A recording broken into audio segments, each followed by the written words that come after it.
Happy Monday, family. It's so nice to see you guys in the chat. I apologize, I am late. Are you guys ready to go through Blake Lively's mountains of evidence?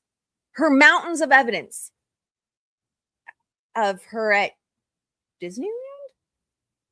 Of her husband making donations that she didn't share or post about or bother to go to the event with her husband.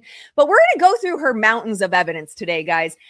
I've pulled all the links. I have all the links. My Sunday night was pulling the links for you. So we are going to go through almost all of it, not literally everyone. I don't want to bore you guys too much. Let me see what I have on the agenda today. Okay, so Blake's exhibit list.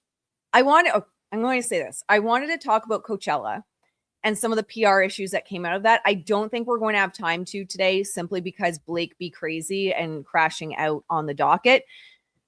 But if I have extra time, I'll record a short video and put it up later for you guys. So we have Blake's exhibit. What does she want in?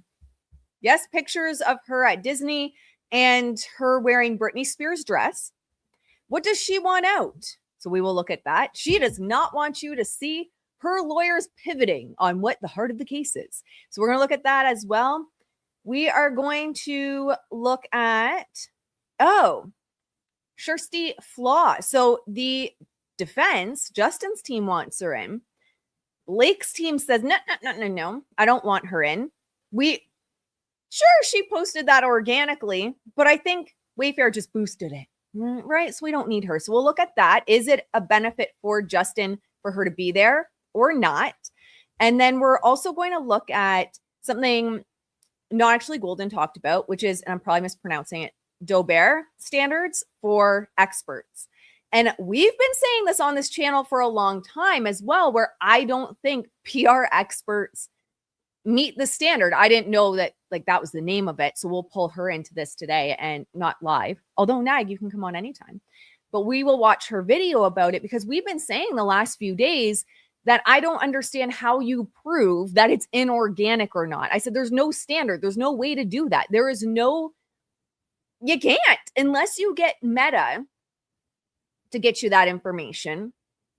But they ain't going to do it. You think Meta's excited to be like, yes, this is the amount of fake engagement on our platforms? No, they're not going to give that, and especially to Blake Lively.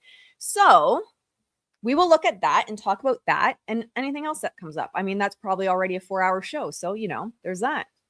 All right. I'm going to say hi to everyone. So you guys know I'm live. Say hi, guys. Hello. Be back when the stream starts. Yes, I apologize. I had a Q&A with my course, The Psychology of Magnetic Brands.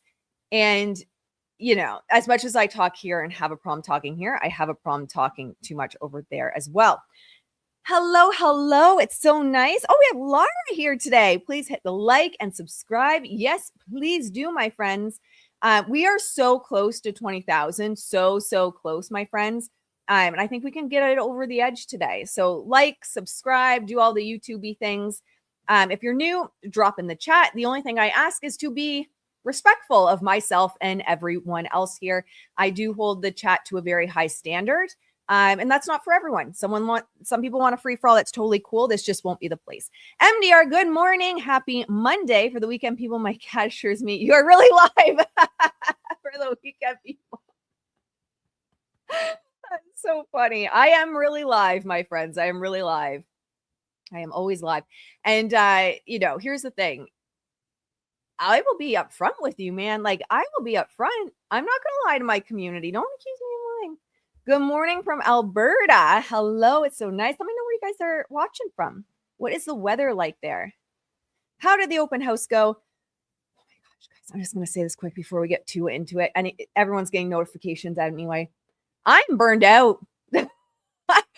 Afterwards, I said to my husband, we're never doing an open house again because we had to get the dogs, 3 large dogs out of the house. We have 2 adopted rabbits.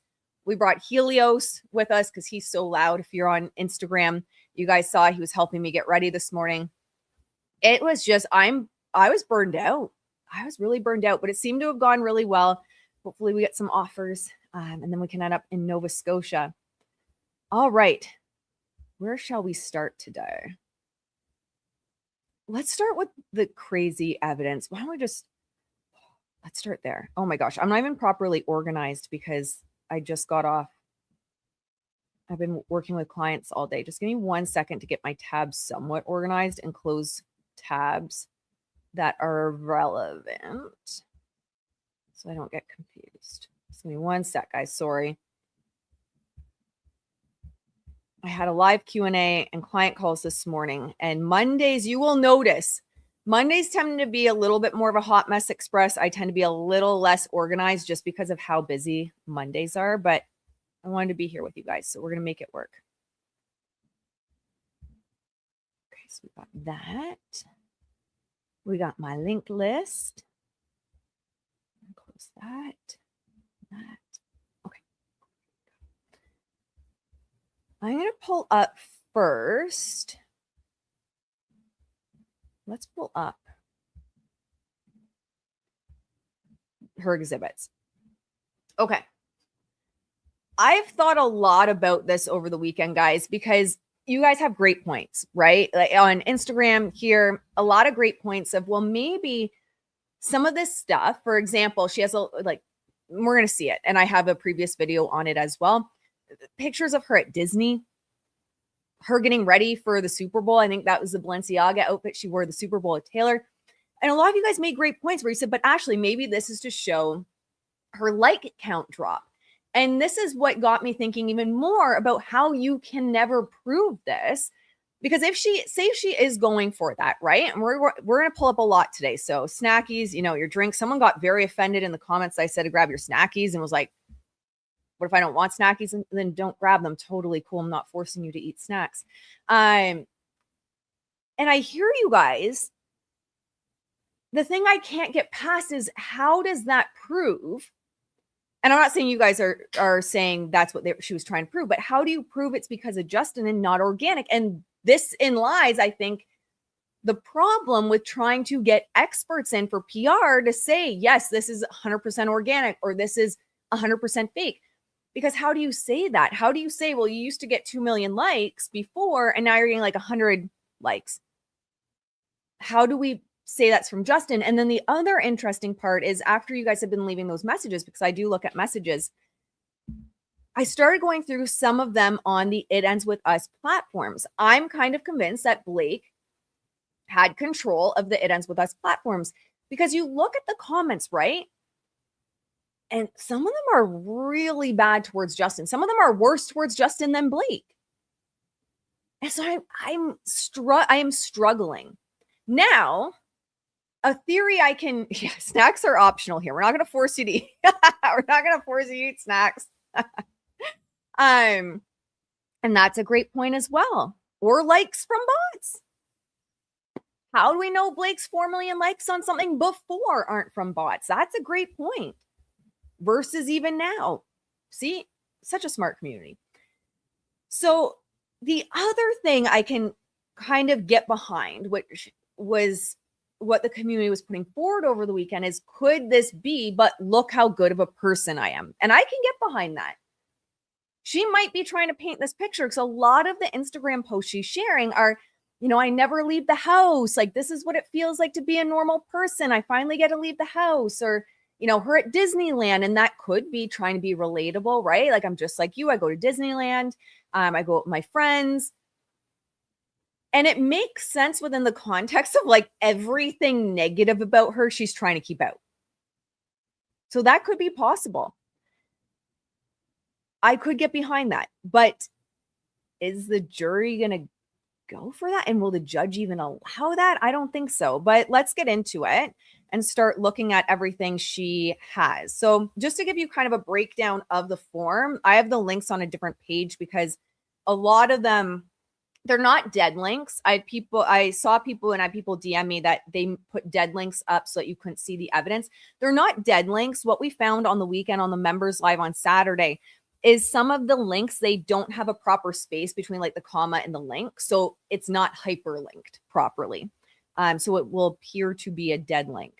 Oh my gosh, I can't believe. So 66 pages of her exhibits. So I'll just do a quick kind of vibe of what she's going through here before we pull up the links. So we see her kind of take shots at Justin. She takes shots at his feminism. She takes shots at books he's written, his YouTube talk. And I think for that, she's very much trying to paint him as like a fake supporter of women. I 100% think that's what she's going for. And we know from filings she's had, that's basically what she's doing. She's using his own words against him. Like, why don't you believe me if this is what you've been putting on your platforms? Like, obviously you're a fraud if you don't believe me, which is absurd because the brand that he built was never believe lying women. Like, I don't know, Blake. I don't know what you're going for here. So he talks, or there's a lot about that. She does take shots at the Baha'i faith. There's and I believe I have a link for this. We can pull it up. Taking shots at Steve Sarowitz. He did a YouTube video on Baha'i faith, modern perspectives, material wealth, and spirituality. I have no idea how his perspectives on material wealth and spirituality is relevant to this case, but okay. Maybe she's just trying to show that he's rich. But boo, so are you. Although she's trying to keep that out. She doesn't want the jury to know how rich they are. So more on Steve Sarowitz. This one's a YouTube video, Why a Local Jewish Boy Became a Baha'i. I don't perceive it going well, attacking a faith on the stand, especially when she has text messages calling it a cult. We have posts that Ryan did. Ryan's promoting sick kids. Ryan's making donations, and she's using that as what? Proof that she did it too? Like, she didn't even repost it. They couldn't even give you a link from Blake's platforms because she couldn't even be bothered to repost it. Not that I think Ryan did it because he's like such a nice guy, but she couldn't even be bothered to repost this. So you have to go to Ryan's to see it.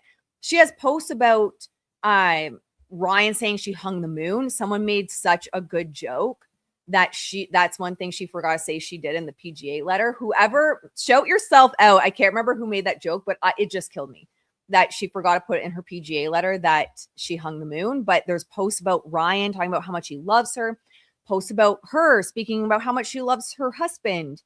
We have like a lot just attacking his faith, man enough. Let's see if there's anything else I wanted to touch on. Oh, she also has the Rotten Tomatoes pages for Another Simple Favor and Sisterhood of the Traveling Pants. Guys, she has to go that far back. And it's in an ensemble. Like I never watched it. But how many people, let me know in the chat, did you watch Sisterhood of the Traveling Pants? And if you did you do it because Blake Lively was in it? So I don't know how that is relevant, but she has a Rotten Tomatoes pages. I think what she's trying to show is like, look how beloved I was. Everybody loved me, which I'm sure there's a way to buy those good ratings as well, if I'm being honest. Then she gets into like the premiere and she's showing a bunch of content around like, this is me at the premiere. This is how great I am at the premiere. Then she brings in that Justin started donating to No More and taking shots at him and how he was promoting the film. It's really bizarre. So I think she's trying to go with, he's fake. We are awesome. Look how cute we are. Look how good of a mom I am. And they're fake feminists. It's kind of the vibe I'm getting. But let's start pulling up some of these exhibits so I can show you what we are talking about. Oh, I need it. Okay. So here's the Rotten Tomato pages that she is including. So she includes A Simple Favor. Interestingly enough, she doesn't include the town from what I can find. Is it like because the content isn't family friendly enough? Is that why she doesn't include it? But I cannot find an exhibit being like, look at the town. It got 92%. But she does include A Simple Favor and the Sisterhood of the Traveling Pants. So A Simple Favor got 84%. And I mean, she's not even top billed. She's second. Anna's first. And Sisterhood of the Traveling Pants, she's the last one listed. Amber, Alexis, and America are before Blake Lively on the starring. But she's using these as proof. And the only way I can see her using these as proof is, look how beloved I was. But again, for me, even my issues with seeing another Simple Favors, I like to support Anna Kendrick. I like Anna Kendrick, but I wouldn't go see it because of Blake Lively. And I didn't see the first Simple Favor, I don't think, but or maybe I did way back in 2018. Regardless, it would have been for Anna, not for Blake. Blake to me was Ryan Reynolds' wife. And I used to always call her the Met Gala princess because I'm not big into fashion, but I really do love the fashion she would bring, especially that like two-tone dress where they pulled it and it was a different color. That was a vibe. I really enjoyed that. And then the Sisterhood of the Traveling Pants, 82%. So she's showing this. And I imagine it's going to be, but look how beloved I am. So you're just going to have to be patient as I pull up each link because unfortunately we're going to be going back and forth today on all these links on the exhibits, but I want you guys to see what she's using as her evidence. So this is one of the first links to Justin from 2016. Huge shout out to Bello Mag for letting us create the weirdest and sexiest magazine cover ever. If you're pregnant or a new mom, dad, download the Belly Bump app here for only 99 cents. It's the easiest way to make a fun time-lapse movie of your growing belly or child. That's actually super cute. Yep, it's not just for when you're pregnant. You can make a time-lapse video of anything. Love, Justin, Travis, and Travis. I'm not entirely sure what she's going for here. And feel free, guys, to drop into the chat what you think she is going for with some of this stuff, because you guys give me stuff to think about in regards to this, and I'm at a loss other than look how great we are and look how performative they are.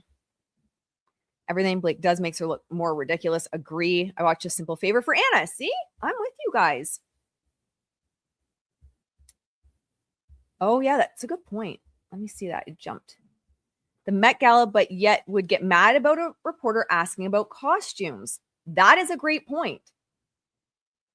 Because she was very much known as like kind of that Met Gala princess. I don't know if anyone else called her that. I called her that.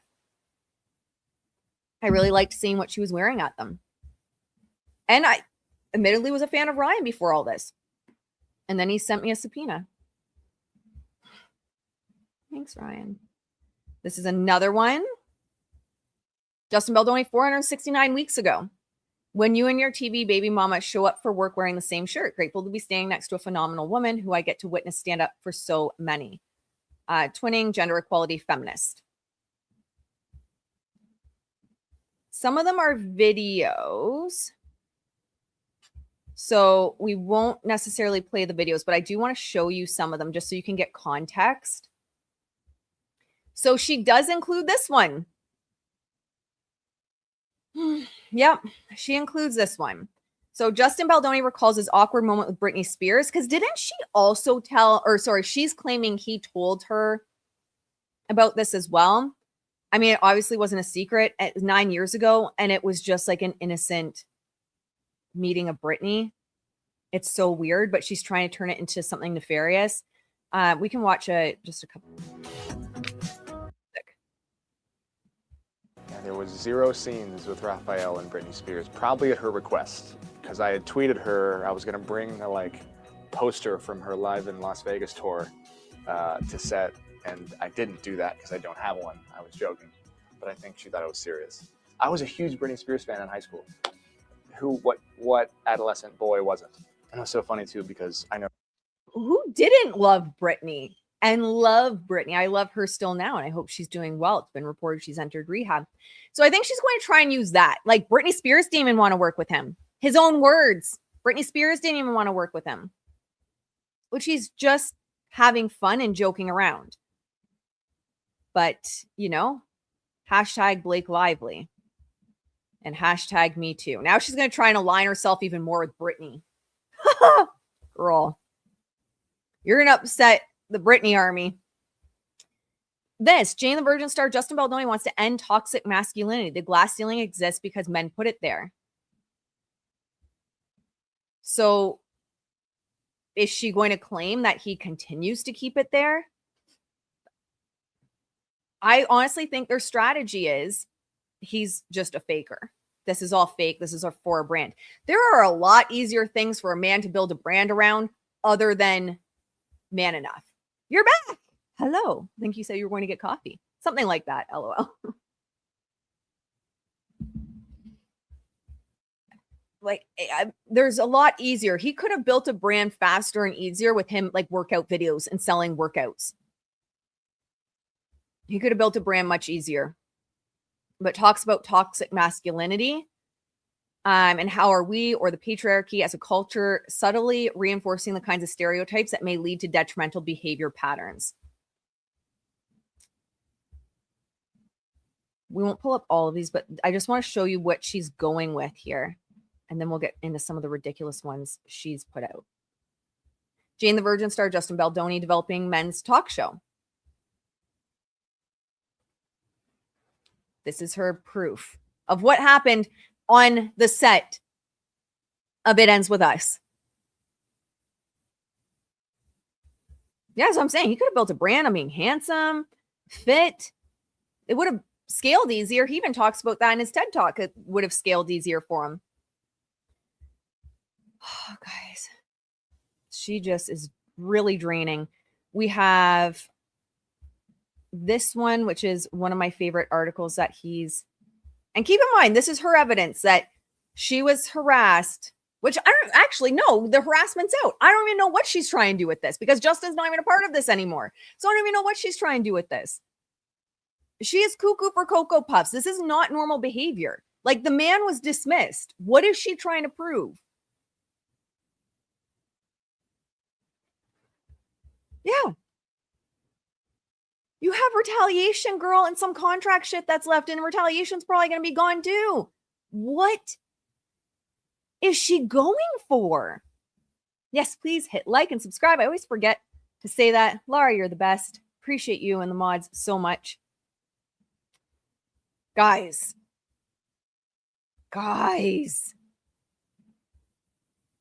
She goes after his book. If someone can explain to me, like, is she going to say he retaliated because he didn't want his fake feminist brand to be exposed? Like, is that maybe the angle she's going with? I need to get my little pillow to sit on. Like, is that what she's going with? So they retaliated because they don't want to be exposed for like these fake feminists. I don't know. As I've said, I genuinely cannot figure out where they're going with this. So she's going after Boys Will Be Human, a real gut check guide to becoming the strongest. Let's pull up the picture here. The strongest, kindest, bravest person you can be. She's just going after everything this man's done. And I'm definitely not a lawyer at all. I don't know the law. I'm not even American, so I can't speak to American law. But I don't know how any of this is allowed. And it gives me anxiety. It gives me so much anxiety. I feel like she's still, let me know I'm just processing this right now. This just reads to me as it's still being just a personal attack about Justin. Like she just can't let it go. It is still a personal attack. That's all I can come up with. That these are the exhibits for retaliation and contract. More of her evidence. My husband posted about making a donation to the Vancouver Food Bank, which is funny because we've had insiders reach out and say Vancouver feels like the Reynolds had kind of abandoned them, and like this whole hometown image of how protective I am of Vancouver is just a bunch of bullshit marketing because he's basically abandoned the city. But I guess this is older. How old was this? It's not that old, 2022. So, they thanked me for matching money, but because I couldn't be bothered, because I'm Blake Lively, guys, because I couldn't be bothered to even repost my husband's post, I have to put my husband's post as an exhibit because no jury, there is no proof that I reposted this because it doesn't exist, because I could care less, because I don't care about the peasants and I just do this shit for image. But actually my husband just does it for image, and I hope the good juju rubs off on me. So donation. She has a Justin Baldoni reel. I'm just so enraged over that. Experience in my bubble of social media and my fan base, I'm looked at oftentimes as like this example of like what a man can be, or like how a woman should be treated by a man, or the way that I talk about my wife, or how present I am as a father, and all of the things that social media can paint. And yet, I'm an asshole sometimes. There are times when I will say something to my wife because I'm in my wound that, like, if there was a camera on, I would lose all my followers. I'd be canceled in a heartbeat because I'll say something out of my like ego that is mean. Luckily, because I do so much work, I can like stop time. I can everything stops and I go, what am I doing? And I can come back and be like, whoa, stop. I am so sorry. That is not you. Let me figure this out. So I say that because if I can do it, anyone can do it. I am no different. I am not some anomaly unicorn, as I've heard so many times. I am a dude that has all of the insecurities as every other dude. I just talk about them. I have all the faults. I fall into patriarchy sometimes, and I have to get myself out of it. It's not my wife's job, it's my job. In my experience, in my bubble of social media and my fan base, I'm looked at oftentimes as like this example of like what a man can be, or like how a woman should be treated by a man, or the way that I talk about my wife, or how present I am as a father, and all of the things that social media can paint. And yet, I'm an asshole sometimes. There are times when I will... Okay, so... Oh, damn it. He's human. I think if everyone had cameras following them around all the time, although I feel like the Kardashians have just mastered it, of like they were always on camera and they have final say on what gets approved anyway. But who wouldn't be canceled? We are human. We mess up. People mess up. Blake's mentality around this, first of all, is one of it's a virus. People want people to be authentic, right? So they want, for example, even a YouTuber to be authentic, to be you, to be live, to interact. But fuck, if you mess up, if you say one thing I don't agree with, I'm going to guilt and shame you and make you feel like shit for it. Sabrina Carpenter, she's like trying to process what's going on. Well, now we cancel her, right? This mentality I cannot get behind. And Blake has that mentality. Like, she can mess up, she can do whatever she wants, but no one else can. He's admitting he's human, and she's weaponizing that against him. He's admitting he has faults and he loses his temper sometimes. So, how is that retaliation? How is that the harassment's not even on the table anymore? It doesn't make any sense to me. This is a man that takes accountability. This is a man that over and over again has proven and walked the talk of, when I mess up, I apologize for it. I take accountability for my actions. I'm not perfect. People aren't perfect. I hate to break it to anyone, your projections on anyone, whether it's your favorite YouTubers, your favorite actors, singers, whatever. No one's perfect. And I don't have any patience for the mindset of like cancel culture. And, someone says one thing I don't disagree with, well, I'm just going to destroy them. And that's what she's doing, is she's trying to ruin his life because she just doesn't like him. And it's becoming more and more obvious the more I look at this case. That's all it's about, is she's just trying. Now it's so personal, because it's still personal. All of her exhibits are trying to ruin his brand and him as a human. Another one of Ryan. Ryan started the day at Sick Kids. Guys, she's not there. Oh, isn't that the little kid he yelled at or something? Maybe not. Oh, maybe not. This is 2023. She's not there. She couldn't be bothered to go to the hospital. So she has to share her husband's. Her evidence is her husband showing up at the hospital because she could not be bothered. She includes articles. We won't pull up every single one of the ones about her own brand, but she pulls up articles about her launching her products. So this one, Blake Lively says she created new Betty Booze line because she's tired from raising 4 kids. Girl, I thought you didn't drink.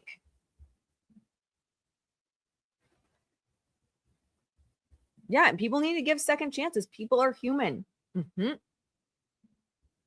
Yeah, classic ad hominem. If you can't attack the facts, attack the person. I get frustrated that there are people still falling for this bullshit. Yep. Mm-hmm. It's I don't know which. Maybe Emily D. Baker, it says, like, if you don't have the facts on your side, just like start slamming the table and yelling. Same kind of thing, right? So she started booze line. She's sick of her kids, I guess.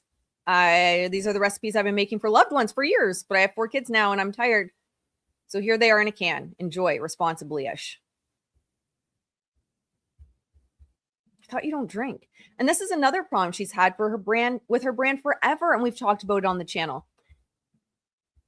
Are you saying you do drink? Or are you saying you don't drink? Which one is it? Launch things that you actually stand behind. So she has more from his Instagram reels and the Man Enough podcast. I'm trying to find a particular one. Oh, this one, which I showed in my previous video, but we're going to pull up.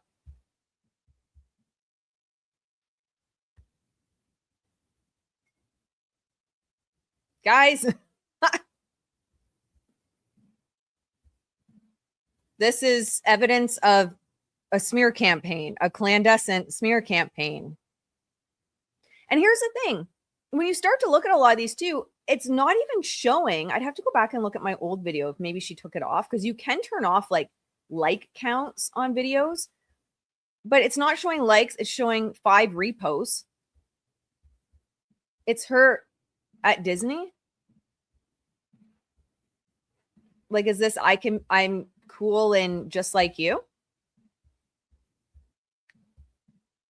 Your guess is as good as mine, my friends. She gets into marketing. It ends with us movie. I don't know. And then let's just look at the comments to see. So I love it. Isabella is the same as Blake by looks and by personality. I mean, I guess you could take that as negative, I suppose, but you could also take it as positive. Maybe that person meant it positively. More BS about clothes. The vanity is beyond belief. Seriously, you need to acknowledge Justin making all this happen. We need Justin. Where's Justin? So this is 86 weeks ago. So June 17th, 2024. Poor Justin. Where's Justin? Young Lily looks like older Lily. Casting was spot on with that. Which she probably took offense to as well. She's like, oh shit, she's gonna like outshine me one day. Sad to not see Justin here. See, and this is the thing as well. This was organic backlash of where is Justin? This is not proof, and we're going to get into the legal piece of this because we'll play not actually Golden's view on it, but I agree as someone that is in the industry of PR.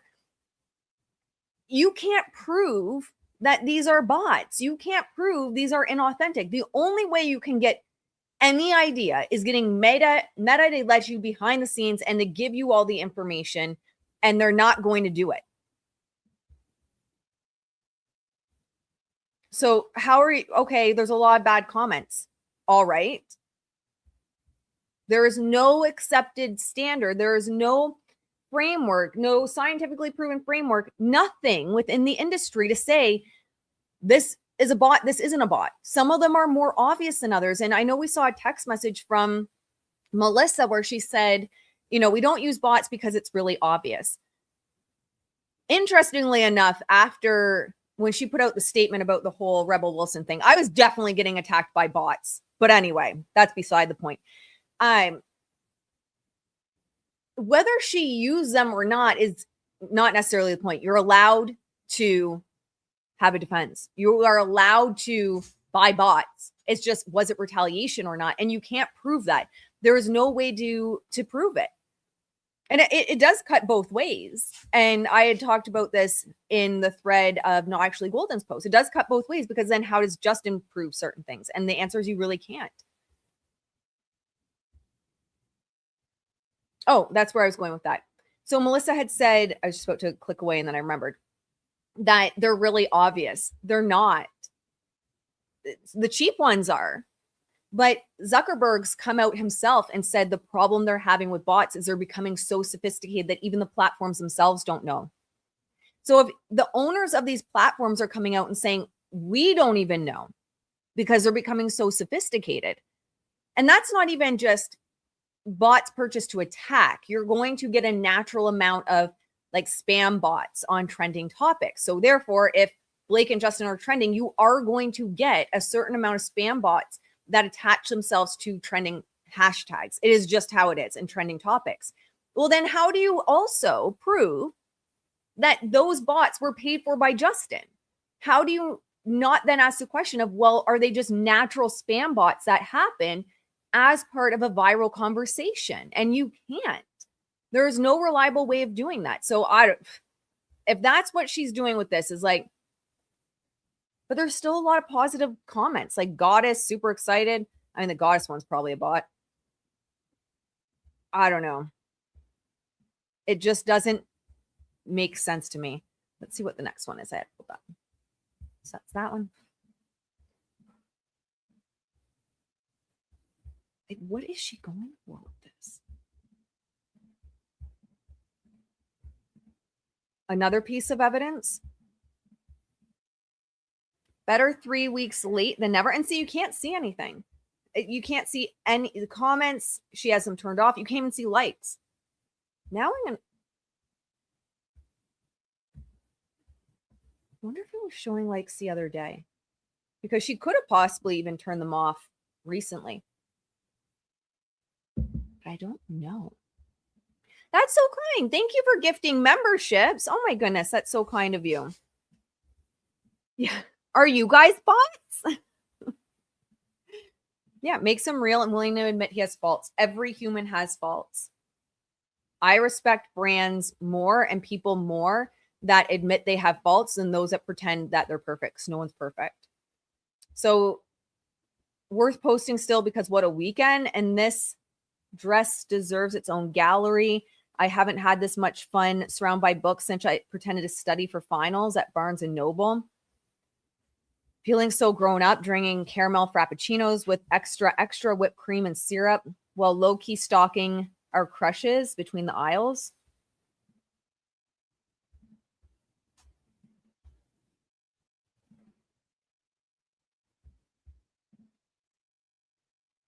I don't know, guys.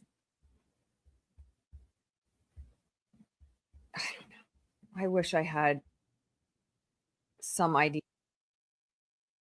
Her husband at the Deadpool premiere. May I please have both of you straight ahead? Ryan Reynolds in the Deadpool Wolverine.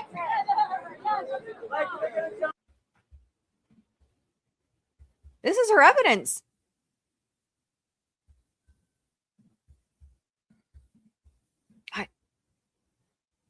And remembering that the harassment's off the table, so this is then therefore proof of retaliation. This one, I've always thought I was a florist well before playing one. I buy corner store flowers, take them home, reassemble them, and give them new life. Ever since I moved to the city at 19, that's been one of my creative and meditative anchors. I do not believe you meditate, Blake. That would require some kind of like self-reflection. It's design, it's interacting with nature, it's a multi-sensory joy. Whenever I get the opportunity to garden from scratch and assemble fresh arrangements, I feel like the luckiest person on the planet. It's straight up peace. No, there's no joke coming. Just me being earnest about flowers. Ugh, pure sincerity. I hate it here. Pictures of flowers.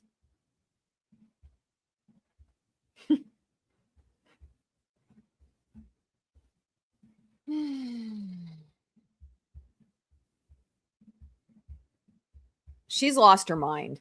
Like, this to me just comes out as it's still just, she just wants to take out Justin. Like that, to me, this just reads as one, she's panicking, but two, this has always been a smear campaign against Justin. It will always be a smear campaign against Justin.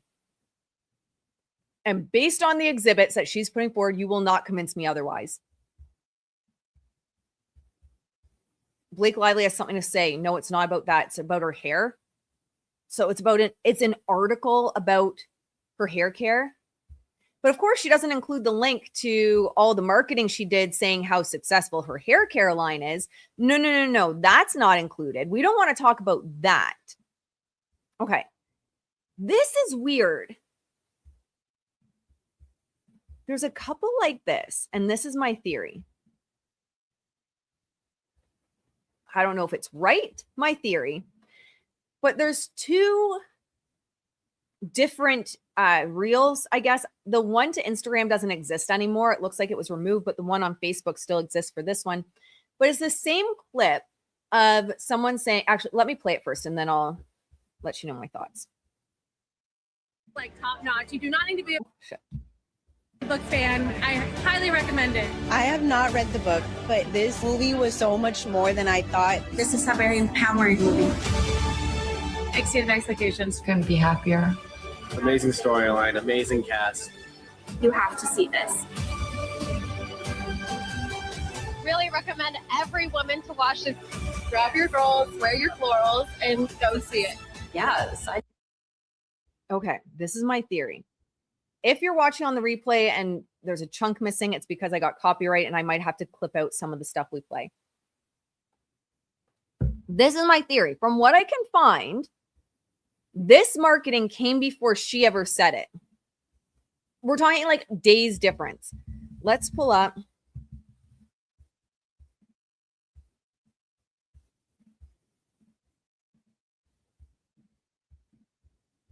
Oh, shit. It's probably not going to pull up, is it?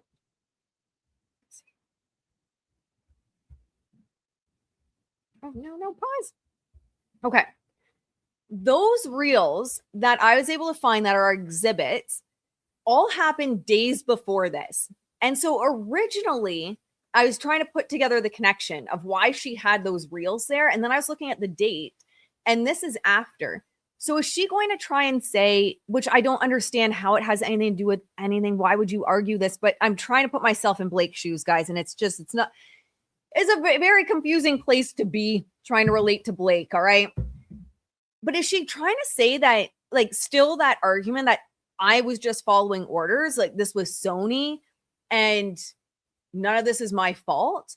Because that came out with, it was very clearly scripted. And that segment of the two women saying, grab your friends, grab your florals, was put in multiple places as marketing before this came out.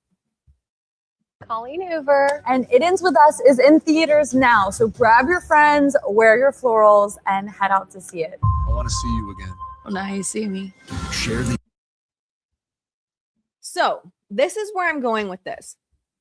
Yeah, don't do that to yourself. Yeah. Not a good place to be. Often with those clips, like, people are planted, right? You're told to say something. And especially if it was used so much in the marketing, I do think that everyone in that clip likely was placed. Whether they were paid, whether it was just, say this, whatever. Is she trying to use an argument, which again, I don't understand how it has a place in a retaliation lawsuit unless she's like, look, I'm being retaliated against for marketing that I was just delivering the lines for, which I can see her trying to say of like, look, this wasn't me being tone deaf. I wasn't being tone deaf saying, grab your friends, grab your florals. I was following a script. Look, it's in the marketing material. In the marketing material, we are supposed to say, grab your friends, grab your florals. No one freaked out when that girl said it or when the other people in marketing said it. But why all of a sudden were people attacking me? And I can see her taking that argument with it is like, it's not organic. It was an innocent enough thing and everyone's attacking me. There was no way this was organic. It was part of the marketing. I was saying my lines. I was doing what I was supposed to do. And I was saying what I was supposed to say. And I agree. I actually think that I give more credence now to that line she said having been part of the marketing, that wasn't off the cuff, that it wasn't Blake coming up with something in the moment. Seeing this and the dots of in the lead up to her saying that it was a reel that was being posted, it was marketing that was being pushed. I do think that line she was supposed to say, it was given to her. The problem, however, as we all know, is Ryan Reynolds Maximum Effort did the marketing for this movie. So she was trying to blame Sony. But then we got the text messages that came out that said, where she goes, "We're like the mafia. I'll take care of it. We got this. I'll weed out any lame ideas."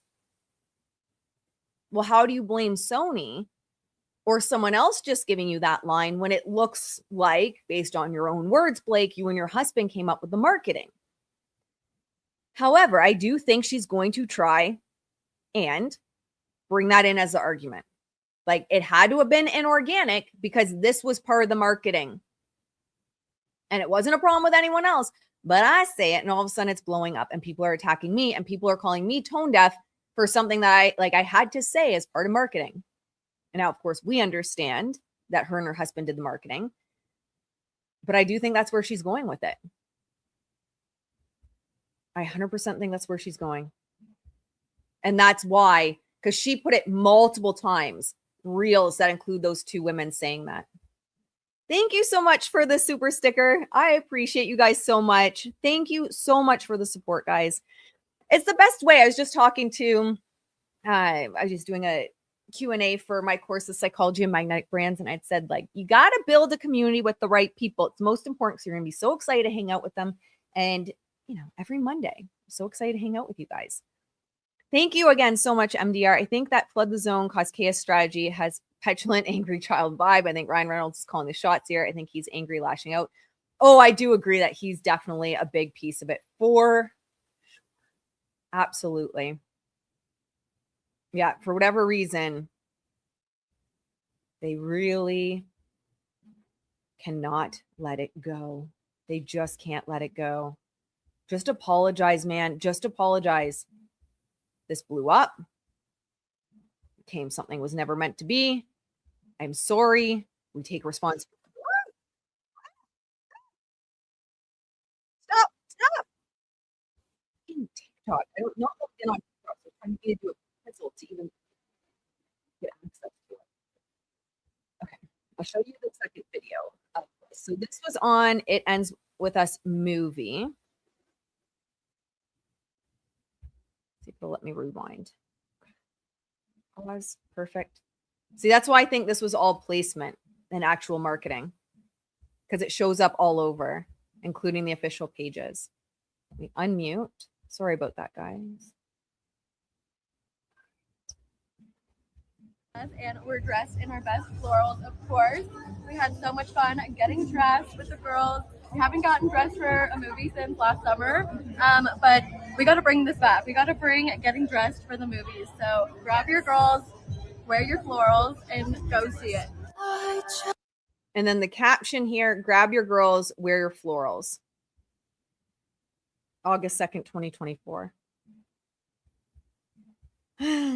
So I think that's where she's going to go, and why she keeps bringing that in, and that she'll argue, well, it has to be inorganic if everyone attacked me when we had all this marketing and no one was saying anything until I said it.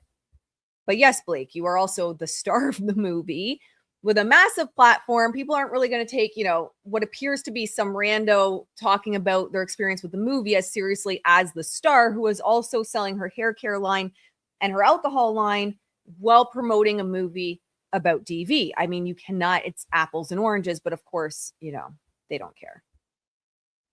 They be crazy. All right. Then she starts to get into, now we're starting to look at the picking up of the problems on set, but we have another piece of evidence I want to show you guys, which is just insane. This is evidence, guys. Remember. And she posted this on It Ends With Us movie. But this is her evidence. Oops, she did it again. Blake Lively makes her appearance at the It Ends With Us movie premiere. And of course, with the Britney Spears dress, 5.7 million likes. The comments are amazing. So I don't know what she's going with for the comments.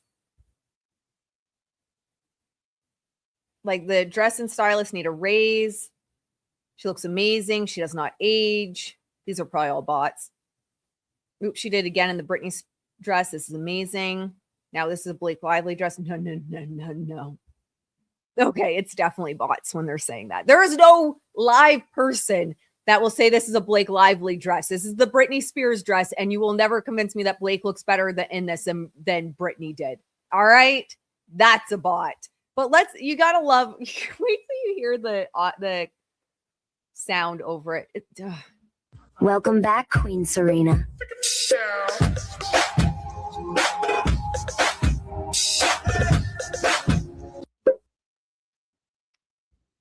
Welcome back, Queen Serena.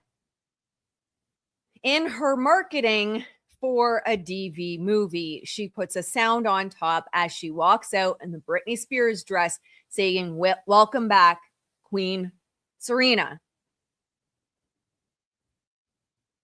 I feel like that's another one I'm probably gonna have to clip out after the live. So I apologize if you're rewatching it. It's really choppy. Welcome back, Queen Serena. What? Can you imagine putting this exhibit list together and be like, totes can't believe that like any of this is organic. This is all got to be a smear campaign. People love me. Look at the peasants saying how beautiful I am.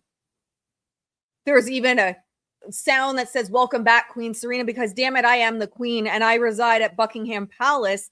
There is no way people do not like me.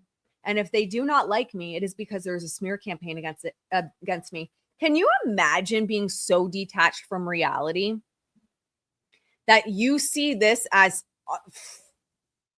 evidence of something? I don't know, maybe that she's just so loved and no one could organically not like her. Like, guys, this is real. This is real.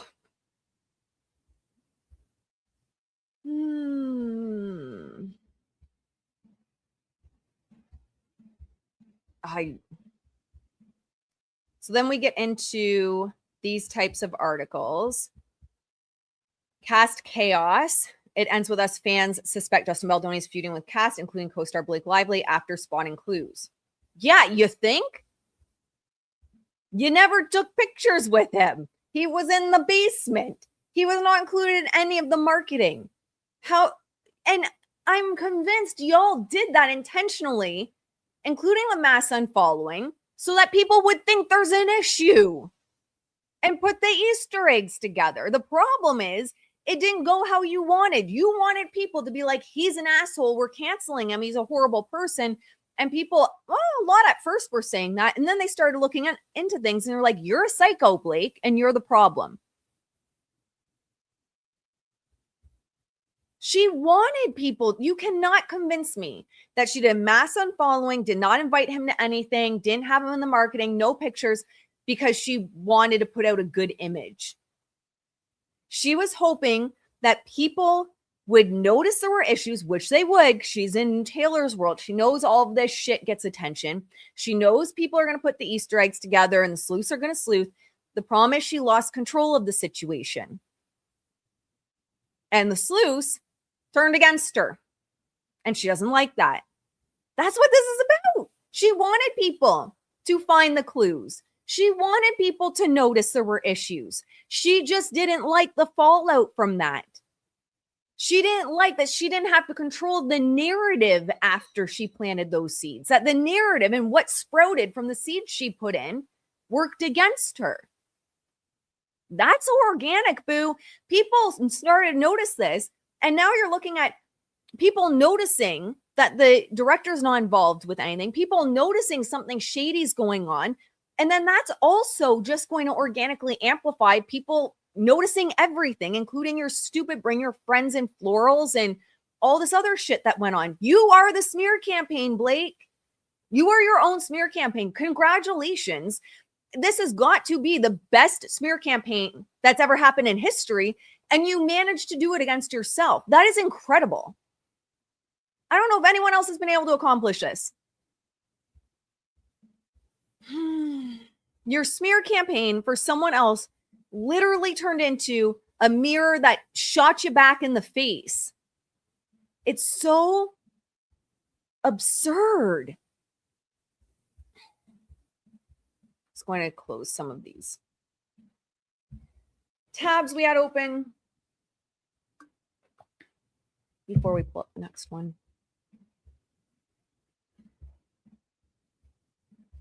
I have a hard time coming to the conclusion that she genuinely is that dumb, that her and Ryan are genuinely that dumb, that they don't see it. I just don't believe it. I think Ryan has a lot of issues. I think he's a very angry man. I think he has power control issues. He seems to have like a Jekyll and Hyde, because a lot of the stuff I hear from many people that have direct experience with him on sets, they're like, he was great. He was like, yeah, not who you would think, but he wasn't raging out. He wasn't yelling at anyone. Like, my experience with him, he was kind of like awkward and didn't know how to deal with confrontation. And then you hear like the other side where he's a raging lunatic. But I don't believe he's stupid. Just, I guess they have got to double down on this. Whether it is like at this point only because of this hatred for Justin and trying to take out Justin, or it is a combination of that with, we cannot take responsibility with this because it's going to look bad on Maximum Effort.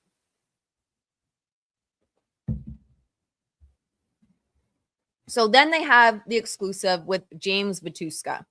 Disturbing truth behind the Blake Lively and It Ends With Us stars feuding with Justin Baldoni. And then we know he changed his tune. I'm still convinced that Leslie Sloan made him put out like that one declaration or whatever he put on the docket.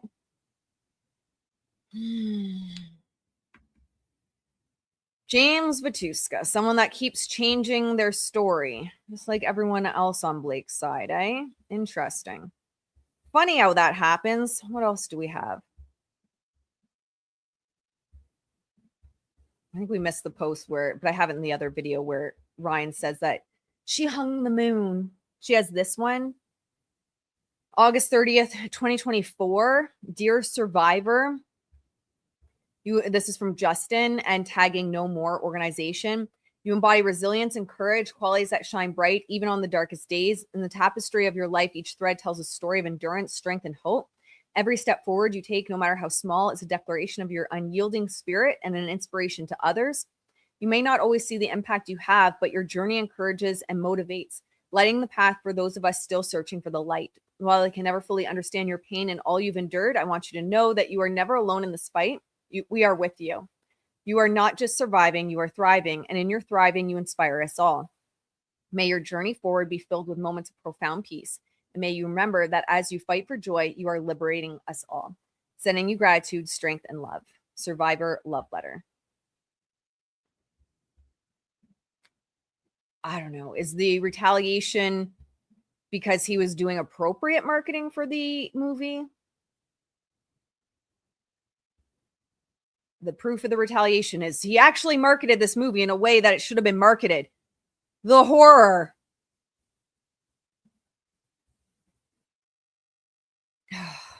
Blake. That's why I keep saying, the Taylor Swift cookie recipe sounds like, when all you see from the evidence is the Taylor Swift cookie recipe story going around, you're going, what does that have to do with anything? But the problem is you start to go through all of her so-called evidence, and all of it, you're going, what does this have to do with anything? So this is a speech she put up. We'll just watch it. His home, and our girls are his home. And just like that 19-year-old boy, he races home. Whether it's from across the globe or a meeting across the street, he is hardwired to get home. If he came home from set not in his wardrobe, we would be very concerned. Soaked in mud, fake blood, real blood, prosthetic scars, superhero suits, tap shoes, or clown makeup, Daddy always comes home.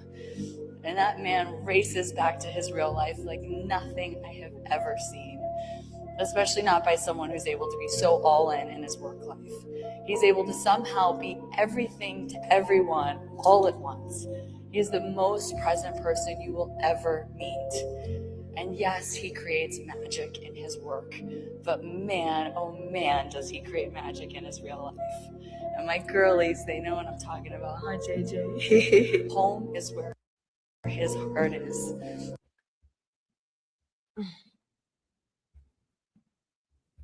Daddy comes.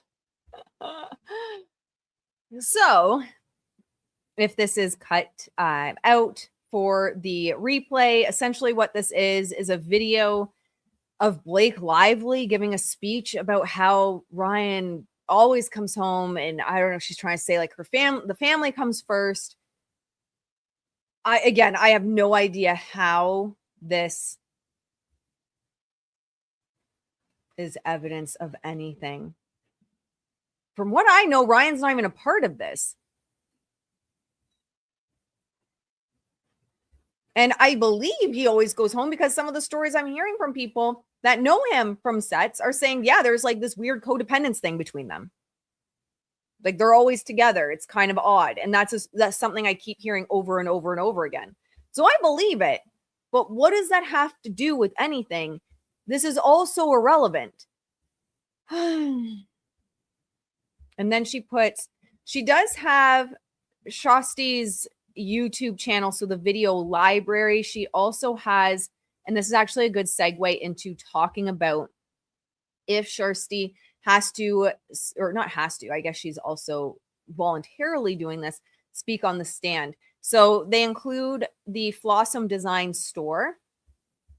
And so says, I am with the guy in the basement. Some really cute shirts. I unfollowed Ryan too. Congrats on your little bump, etc. So into oblivion. There's, I guess what they're trying to show is a lot of merch that is targeted towards Blake. She also has, let me just pull it up here.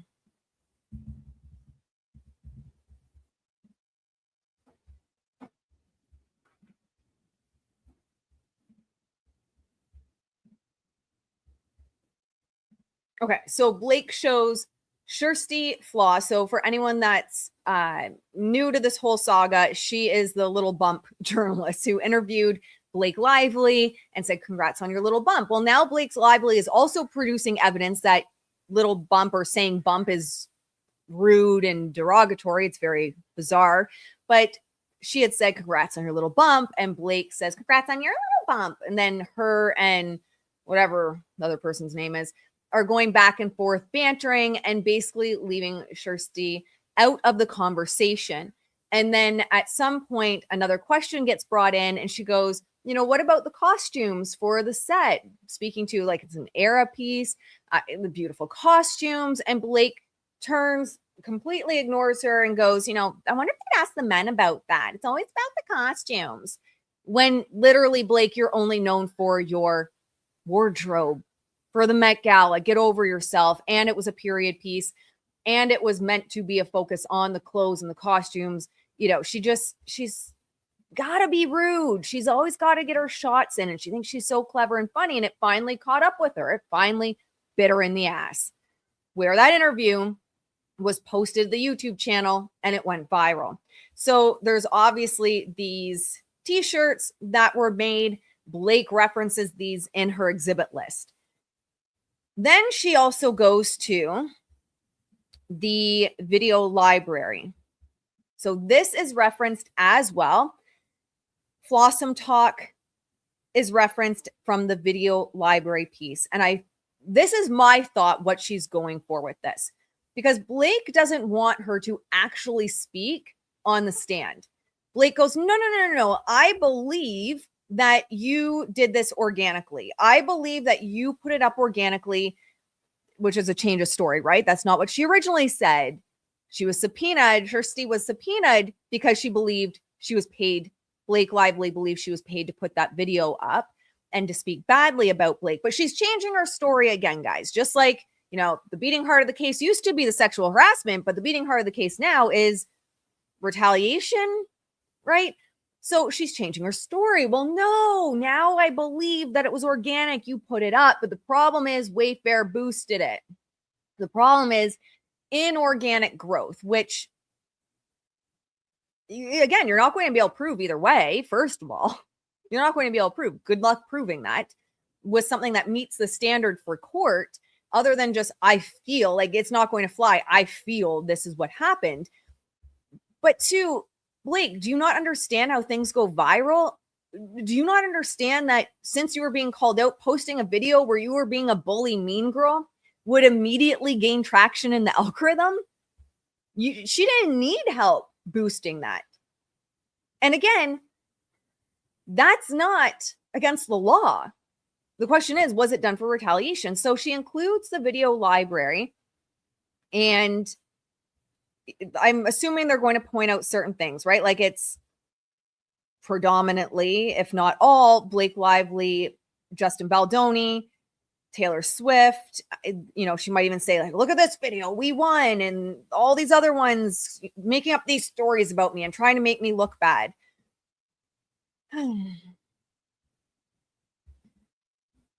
Here's what I think she's going to go for. Actually, I'm going to take it a step back.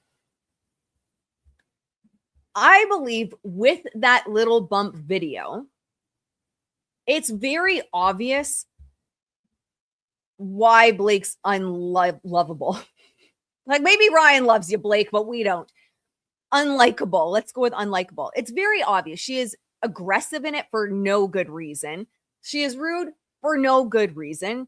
Kjersti's just trying to do her job, and she's getting these jabs back from Blake, completely uncalled for.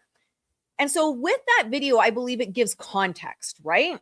And if they can explain how the algorithm works, and if you have a YouTube channel, you're going to talk about trending topics at the end of the day. Like it has nothing to do with being paid to be against Blake. It has nothing to do with that. It's just you speak about trending topics. So I believe with the video, it gives a lot of context. If for whatever reason they can't get the video in, so say the judge is like, no, that video, it's, you know, I'm going to prejudice the jury, which I don't know. I'm not a lawyer, but let's just follow this line of thought. If that happens, I'm going to be honest. I think Kjersti on the stand could potentially work in Blake's favor, because without context, they're going to go, but look at this. Like, this is retaliation. This is harassment. This is like, look at what happens to celebrities that speak out. Look at what happens. Because if you have the retaliation piece, from my understanding, it's not like Justin, you know, Justin's not on trial for sexual harassment anymore, but they're allowed to bring in pieces of the sexual harassment. There has to be retaliation for something, right? And I think she's going to try and argue of like, this is digital harassment. I think she's going to try and leverage as PR as this being digital harassment. And so if Kjersti goes on the stand, I genuinely believe that's going to be a PR play of her. It's like, this is, now she's a friend of mine, Kjersti, so I'm not saying that this is harassment at all. Like I said, the smart thing to do when you're building a YouTube channel is to go with trending topics. There's nothing nefarious about that. And you're allowed to speak about trending topics. She's a friend of mine. I'm not saying that any of this is bad in any way. I support her 100%. I am just saying, I think if she goes on the stand, Blake is going to go hard in the digital violence vein and the digital harassment and all that bullshit vein in PR around this. And I, you know, look at all the money people make off of making fun of me and harassing me and tearing me down online. I think that's the angle they're going to take with this. But again, with the little bump video, it gives a lot of context. But I'm going to be honest. I think even myself on the stand, they could twist it. They could make it look bad on my videos, on any content creators that's predominantly covering this. It's not this content creator or that content creator is doing it wrong or right. That's not what I'm saying. I think any of us could technically look bad on the stand where they're like, but this is harassment. And look at all the stuff you're saying and et cetera, et cetera. It's a PR angle they can absolutely take. But also, you're a public figure, Blake. You made yourself a public figure. You're an actress. People are allowed to provide commentary on your crash out in the marketing and now your continued crash out after the fact. People are allowed to talk about it. That's not a crime. It doesn't mean anything nefarious is going on. I mean, I would say that the bots that Blake and Taylor have going and some of their communities within those two communities are the ones with digital violence, are the ones harassing, sending death threats, calling people names. So, but I do think that's what's going to happen. Now, where I put my mind and what I was thinking of over the weekend is if I knew nothing about this case, nothing, right? Because the jury's not allowed to go in being like, oh my gosh, yeah, I follow all these content creators. I know everything about this case. And I had my mind up. Blake be crazy. She's a mean girl bully. She'd be crazy. That's not the jury. The jury is going to, well, should be people that don't know anything about this case, that aren't following this case, that don't know the full story. And the court of law, honestly, one of the things that I find just so weird is, Corey Richins' case, for example, a lot of the stuff that really was strong evidence that she killed her husband wasn't even allowed in. It wasn't even allowed in. So what makes it to court? I mean, sometimes, unfortunately, some really good stuff can be left out. And so I was kind of putting myself in those shoes. If I am not in the pop culture world, know nothing about any of these people, other than maybe like, yeah, okay, I know she was in Gossip Girl and everyone knows who Ryan Reynolds is. Like, good luck getting a jury that's never heard of Ryan Reynolds or Taylor Swift. And I don't know anything. And then content creators are up on the stand and they're like showing video libraries, right? And all the merch that people are making off of this and how it's kind of turned into like a circus online. If you're even slightly leaning towards like, I kind of feel bad for her. I'm not saying I do. I'm trying to take myself out of my shoes and be a juror.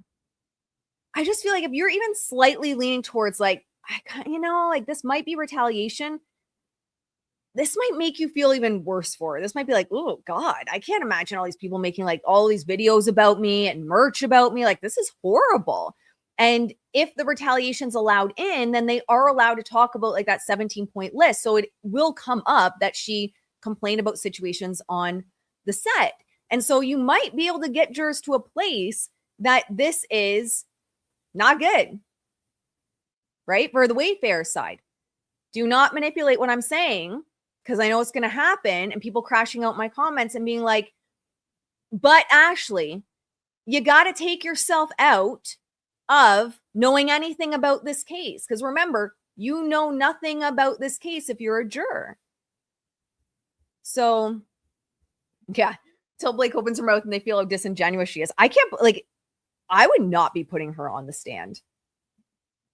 So I do believe that any content creator could go either way on the stand, depending on how it's played out. Now, you play the little bump video, and that gives a lot of context, right? It gives a lot of context to the situation. So, and this is what I'm saying, Ali. Thank you. I think people are taking what I'm saying is like, how could you, right? And God knows the comments after this will be that. You have to take yourself out, that you literally know nothing about this. You know nothing. What you know is just what the two sides are presenting to you in court. So based on that, you know nothing about this case, about the fallout of the movie, about the marketing of the movie, about Nicepool, about any of it. Because you can't know that and be on the jury. You can't have like feelings about it already and be on the jury, or you shouldn't. You shouldn't be able to get through the process. No, she's not the defendant. However, she's going to be speaking for Justin's side, right? And so what I'm saying is Blake can twist this as, look at this. Look at what happens. You speak up, and this is what happens. And then she's going to try and get her experts in to show that it's not organic, right? So they might be kicked out. The PR experts might be kicked out. And we're going to get to that, where I think they will be on both sides. But if they do let the PR experts in, the PR experts are going to come and say, yeah, man, like, we have this evidence to show that the only reason she's getting 150,000 views on her videos is because Wayfair's inorganically pushing those and what's the word I'm looking for? Boosting those, right? So then that can be tied back in. And especially for a PR campaign, I think that's what she's going to do. So that's why I'm just trying to say it's not a slam dunk, any content creator on the stand. It depends on what evidence is allowed in, what evidence isn't allowed in, what PR experts are allowed in, what PR experts aren't allowed in, because you can definitely twist it. But doesn't mean I don't think she's not a bully. Doesn't mean I think Blake is right. I think she's a bully. I think it's legit. I think when you are a public figure, people are going to talk about you. They are allowed to talk about you. They're allowed to make videos about you. I'm just saying, I think that's how she's going to twist this. And just kind of thinking, this is where it gets so slippery. And I'm sure from a legal perspective, where the game and strategy comes in, because say, for example, you can't get the PR experts in.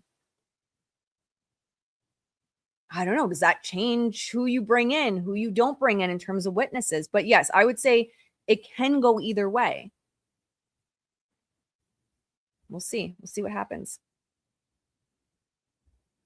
Remember what Blake did to Kjersti in the New York Times? That's why. I don't know if that's replying to something, but the jury's not allowed to know any of that, right? Like, it's not like a free-for-all court. It's not like a bunch of random stuff that can be brought in unless it's exhibits that are either brought in before or during the course of trial. There's no objections to it and the judge lets it in. It's not a free-for-all.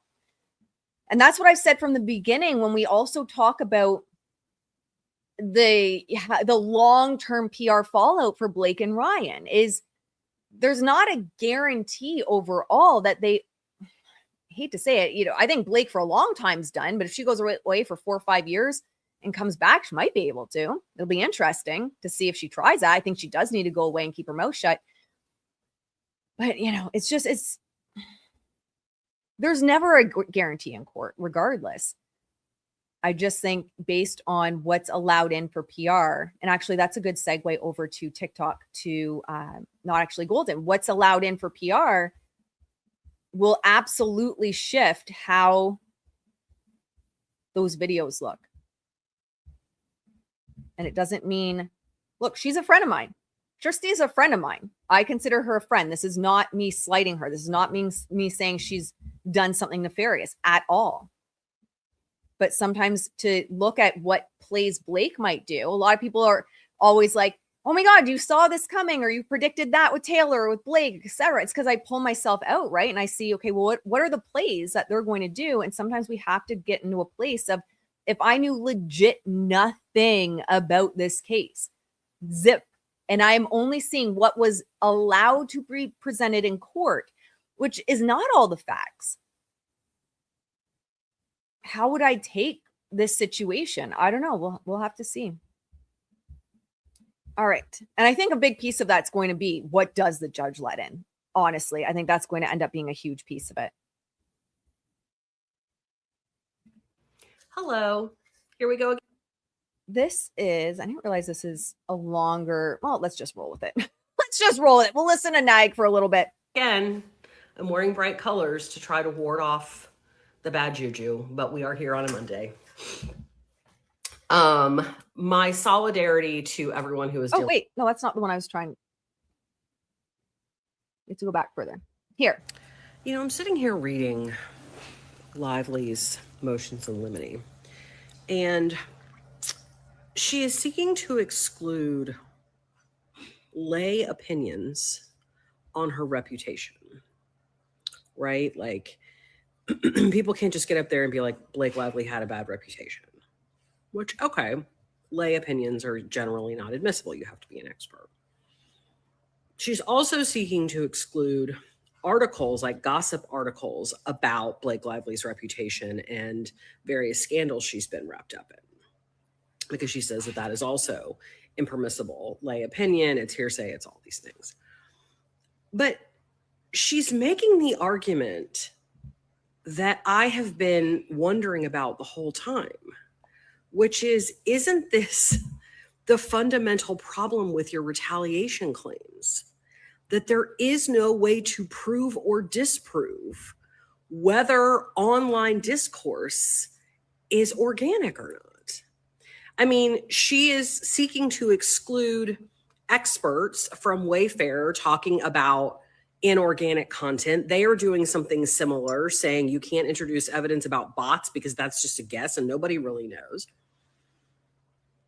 And it just is highlighting for me, like, this is the problem with the claim. How does one prove what, I'm making air quotes, the public thinks about someone? There is no expert that can do it. Lay opinions are inappropriate. And all of the articles and public information are just guesses. So as a matter of evidence, is that even something that you can prove? And I've always wondered if we got here, how they were going to do it. But I'm not sure that you can. I'm not sure that you can. I mean, you can't call every individual person who ever left a comment or a like and be like, what did you think? But she is now saying all of the things that they're planning to use to show how people might have felt about her, or what she'd been involved in, or what the public sentiment was, they shouldn't be able to use.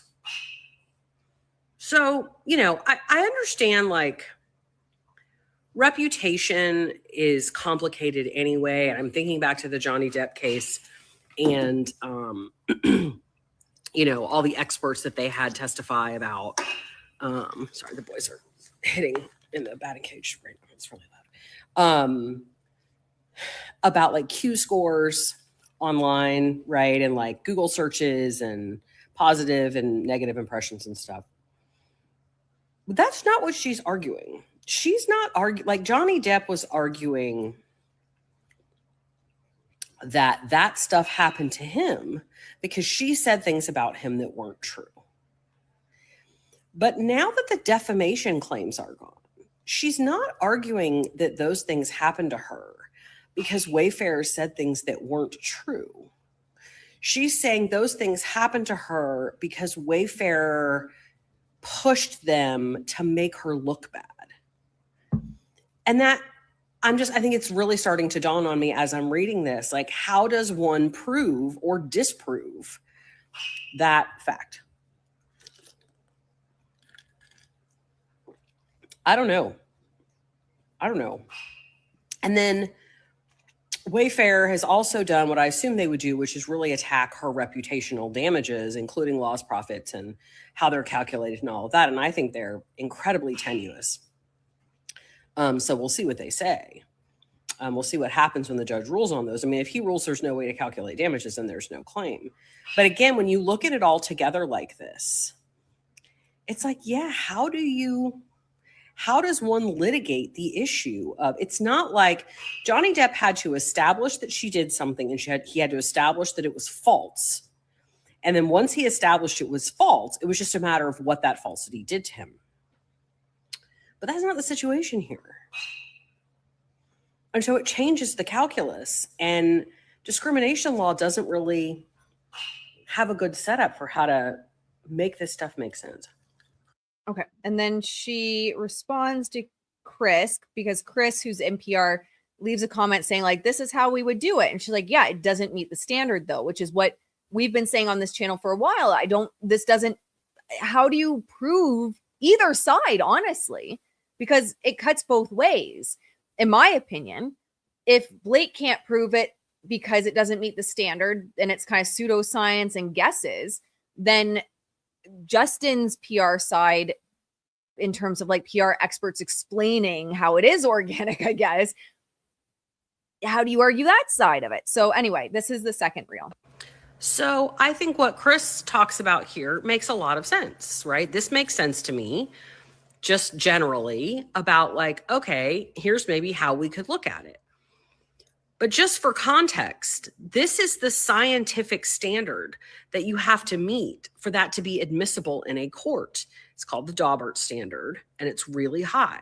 And here's what the judge considers: whether the technique or theory in question can be and has been tested, meaning has it been done more than once, whether it has been subjected to publication and peer review, its known or potential error rate, the existence and maintenance of standards that control its operation, and then finally, and this is the most important, whether it has attracted widespread acceptance within a relevant scientific community.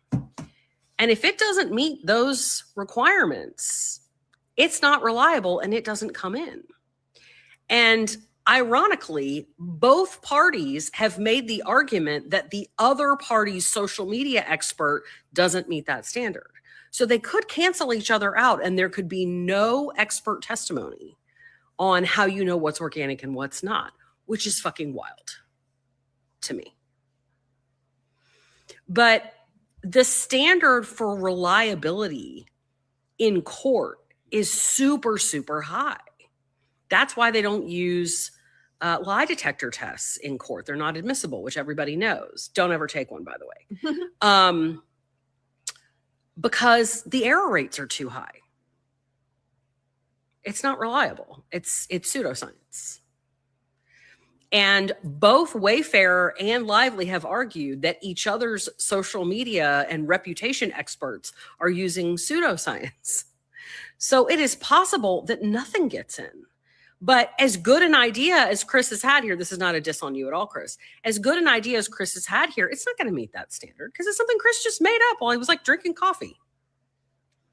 I don't think such a test exists. I don't think such a methodology exists.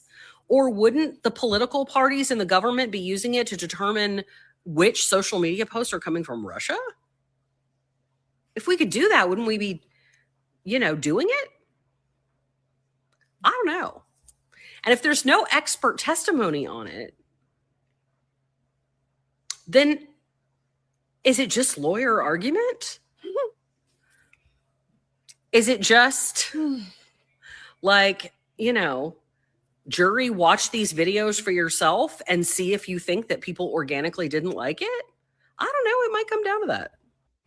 So I think it's wild to think of, but that's what we've been talking about for a bit is how, and I've said that, how do you prove it? You can't prove it. And so it doesn't meet the standard as what Not Actually Golden is predicting, which then possibly means that both sides' social media experts to prove things are out. I don't know, guys. It's going to be really interesting. I'm dying to see what's left. Like, what is actually going to court? I'm dying to see it because we might even have, I said the other day, I think that he's going to approve the retaliation being thrown out too. So, she might, after all of this, just be left with contract violation or whatever. We have receipts. Blake Lively is planning a smear campaign with the New York Times metadata of the images used. Possibly. Like, what's allowed in, what's allowed not? That's what I'm trying to say, right? That's what I was trying to say as well with the video. It's like, we don't know what the case is going to look like, guys. If you followed, who here followed the Corey Richins case? And I don't know, the motions in limine and everything. Did anyone follow that case from the beginning to the end with Emily D. Baker? So much damning shit never made it in. Like, really damning, where you're like, ooh. But it never made it in. One of the situations was the friend had passed away before trial. So everything that he had said wasn't allowed into the case. That's actually a big problem that's happening with Brad Pitt and Angelina Jolie right now, is she keeps pushing off the trial and trying to delay the trial. People are literally dying. People are legit, witnesses are legit dying while this trial keeps getting pushed back. So, yes, I agree. There's a lot of things that we'd be like, there's evidence or there's this or this, that the jury will see. We don't know at this point what the jury's going to see. No case is a slam dunk. It'll be interesting. It'll be really interesting to see what comes in and what doesn't. Now, I do believe that just inside, if the retaliation goes through, I imagine what they're going to say. Like, I'm not a lawyer, but from a PR perspective, what they're going to say is maybe they do bring Taylor back in. Look, she's besties with Taylor. And she started kind of like what is well known that Taylor does. She's unfollowing everyone, getting the cast to unfollow. He's not allowed to be seen with them. We've seen this previously with Brian. So Justin knew that he needed protection against something. He knew he needed to have a crisis PR team in play. We're also watching them make fun of him in Deadpool versus Wolverine. Well, Blake wants to keep Deadpool and Wolverine's Nicepool out. So if Blake is successful in keeping Nicepool out, then I'm guessing Justin's side loses the ability to say, we saw the writing on the wall. because they're making fun of them in Nicepool. And you don't even have to get too deep into what an Easter egg is. So you could say inside joke, right? Like they have these little inside jokes and it's kind of like a ha-ha. And people that might even be watching the situation are picking up on it and they put the pieces together on who these people are making fun of. You don't have to say what an Easter egg is. Inside joke is another way you can put it, which essentially is what they turn Easter eggs into. But imagine if the judge approves keeping Nicepool out. Well, a big piece of we reputationally were trying to protect ourselves is we saw him smeared in a global blockbuster. We saw him being made fun of and a character being shot to death in front of a flower shop by, I think it was Blakey that ended up, like the character Ladypool. We knew something was coming. The writing was on the wall, but what if they take Nicepool out? And I think that's personally a really strong argument for them of in a global blockbuster, they are so bold, they're making fun of him. And you mean to tell me we weren't supposed to get crisis PR in play? They wouldn't have known about the metadata on New York Times. Like, yeah, you could say, obviously Blake was planning this, but you could say she was planning it back to Nicepool. You could say she was planning it back to having everyone unfollow. Justin at the time wouldn't have known about the New York Times metadata. It's not like, fuck, we knew that the New York Times had metadata going back to, what was it, October 30th. So we knew we needed to get crisis on our team. We knew we had to be ready for a defensive action. No, like at the end of the day, that might go into the jury and like, look, this was planned out, whether it's admitted or not. I have no idea. But I think the stronger piece isn't actually the metadata for New York Times. I think the stronger piece is he was being killed literally and made fun of in a blockbuster, a mass unfollow event. He was put in the basement. He wasn't allowed to be filmed. He was at none of the marketing, no pictures with anyone. People were already asking questions.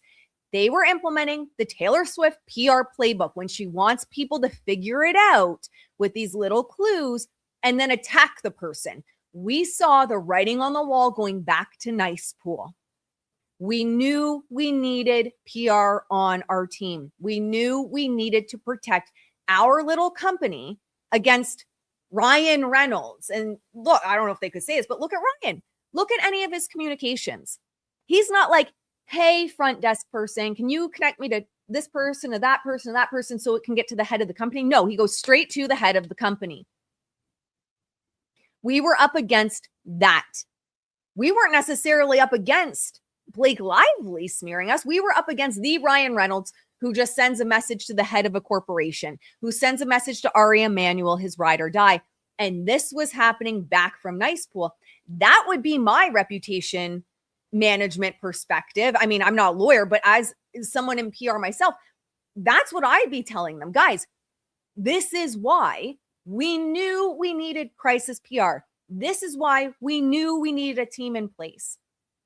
Because ultimately, yeah, like maybe the metadata is let in, but like Justin didn't know it at the time. There's no way for them to know it. It was something they figured out later, which maybe could go to show that, like, look, this was step by step a playbook they were implementing long time before there was ever even a complaint, before she even had anything on file officially. This is something they were planning. But I'm telling you right now, go back. The strongest piece for me that they need a crisis PR honestly has nothing to do with the New York Times. If you are waiting until the New York Times article to get crisis PR involved, you need a new fucking team because they've missed the boat. They've missed about 7,000 Easter eggs and signs well before the New York Times ever dropped that they needed crisis PR on board. As soon as Nicepool, as soon as the unfollow, I would have been on the phone. Because you know what is coming next. Why? Bestie best with Taylor Swift. We see it play out every time she has a brand enemy, every time she wants people to pick up on things. So that's just my perspective as someone in the industry. But again, what if she gets approved for Nicepool being left out? And that's why I keep saying, guys, like, I know it's not fun to say, and it, God knows I'll be accused of being a Blake bot, but that's why I say it can go either way. We don't know at this point what's going to be in or out. And to me, that's one of the biggest pieces of evidence, that and the mass unfollow and him not being allowed on any of the marketing. Because again, if you're waiting past that to get crisis PR in play, I'm sorry, babe, but you missed the boat. You're not doing a really good job protecting your client's reputation.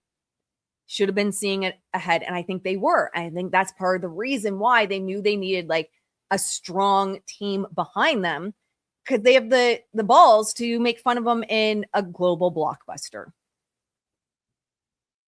That's just my thought. MDR, thank you so much. Dragging Taylor and Van Zandt in the Jen Abel, Stephanie Jones case is the Steve Sarowitz ace in the hole to get the truth out. Yeah, I agree with that. That's a good point. Thank you for reminding me of that. Blake Lively better pray she doesn't have a win in this case. That is a great point. Do we even have a trial date for that, or deposition? I don't think depositions have been done over there yet, right? Poof. That case, I think, is going to be even more explosive than this one. Honestly, I think that's where a lot of the explosive stuff's going to really come into play. And I keep forgetting about it because there's so much going on in this case. I keep forgetting about that case. But that is a great point. But that's just my thought, my little riff on that is, how could you not? And like, how relatable is that to the jury? In my opinion, they trotted all their famous friends out. They got T Swift here. They got Ryan here. Blake Lively's a big name as well. She was the first build on the movie. And then you start seeing yourself being slandered and defamed and made fun of and iced out and all this stuff. And you start to see the public talking. What would you do if someone with all that power and money started doing, like coming after you and making a spectacle out of it and making fun of you publicly and intentionally planting these little clues for people to attack you and start asking questions? What would you do? I think when you ask any reasonable person that, a reasonable person would be like, yeah, I agree. That's not retaliation. That's protecting myself.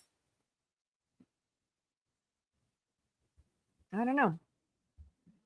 But let's actually now go over to... Okay, so I'm really interested to see what gets let in and what's kept out, because she's arguing.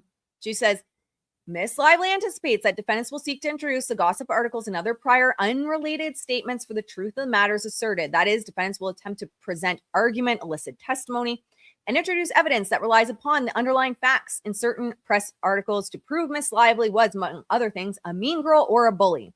Girl, you are a mean girl and a bully. Just own it. Just own it. You're a mean girl. You are a bully. Apologize. Go away for a few years. Try in 4 or 5 years. So it says, using these articles and stories in this matter, i.e. for the truth, is textbook inadmissible hearsay and improper character evidence. By way of brief background, there have been countless tabloid articles and internet stories published about Miss Lively that concern events and controversies that are unrelated to the claims or defenses in this case. So these articles are unrelated to this case, guys, but her at Disney World is super related. Super related. So wild. So it says, Miss Lively does not dispute the existence of these articles, nor the fact that certain old allegations conveniently resurfaced in August 2024 and were subsequently amplified as part of the defendant's retaliatory campaign. I love how they're saying, like, they just mysteriously resurfaced. Girl, are you new to the internet? Who wrote this? Ezra, that you? Are you new to the internet? Because that's what happens when shit starts boiling up and people are starting to notice something. They sleuth. And when it looks like Blakey's being a bully, they sleuth for evidence that Blakey was a bully.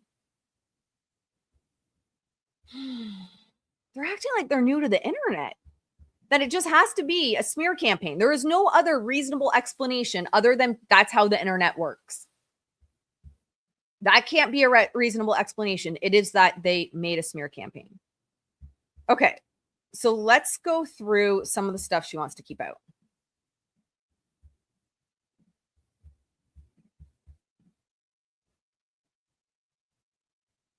Okay, so there's some Wayfair's responses to Lively, excerpts of some depositions,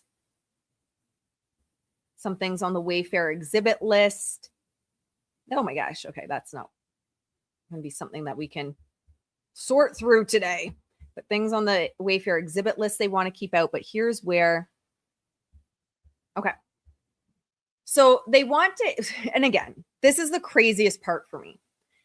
So guys, everything that's negative towards Blake is totally irrelevant. But everything that's positive, the article's talking about Blake and her new hair care line, and Blake posting a speech about Ryan and going to Disneyland and getting ready to go to the Super Bowl, wearing pants as shoes. Totally relevant, 100% relevant, needed evidence in this case of a smear campaign and retaliation. But this, that, there may have been a reason for people to not like her. We can't let that in. Articles that people could have sleuthed, we can't let that in. We just have to show how sweet and cute and blonde she is. Does this dress make me look tranny? The E! Online News article. Gossip Girl's Blake Lively opened up in a May issue of Allure, revealing her deepest insecurity. I feel like a tranny a lot of the time, the 5'10" actress said. I don't know. I'm large. They put me in 6-inch heels and I tower over every man. I've got this long hair and lots of clothes and makeup on. I just feel really big a lot of the time and I'm surrounded by a lot of tiny people. I feel like a man sometimes. Okay. She's so exhausting. She is so exhausting. She wants to keep out.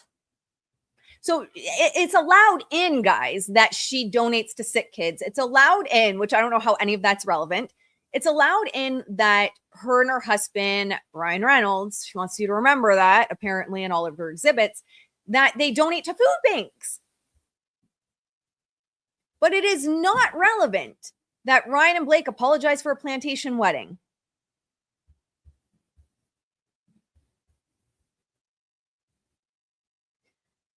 So they want to keep this article out, where Ryan says it's impossible to reconcile, Reynolds told Fast Company in a profile published Tuesday. What we saw at the time was a wedding venue on Pinterest. What we saw after was a place built upon devastating tragedy, which, I mean, there's so many other racism issues with these two, but okay. I've never seen, and maybe I'm just wrong because I've not read this from front to back, but I don't think Blake herself has ever made an actual statement on this. Years ago, we got married again at home, but shame works in weird ways. A giant fucking mistake like that can either cause you to shut down or to reframe things and move you into action, Reynolds says. It doesn't mean you won't fuck up again, but repatterning and challenging lifelong social conditioning is a job that doesn't end. I don't think she's ever made an actual statement on it. So they bring in Lively has also been criticized separately for creating a lifestyle website called Preserve in 2014 that celebrated the antebellum South, the period before the Civil War when slavery was still allowed. And she even did a photo shoot, The Allure of Antebellum, without acknowledging the atrocities that took place during that period.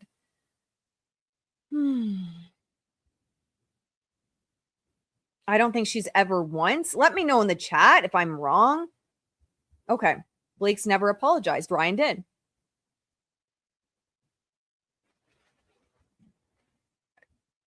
This is the weird thing for me. She's never apologized for anything, even if it's just performative.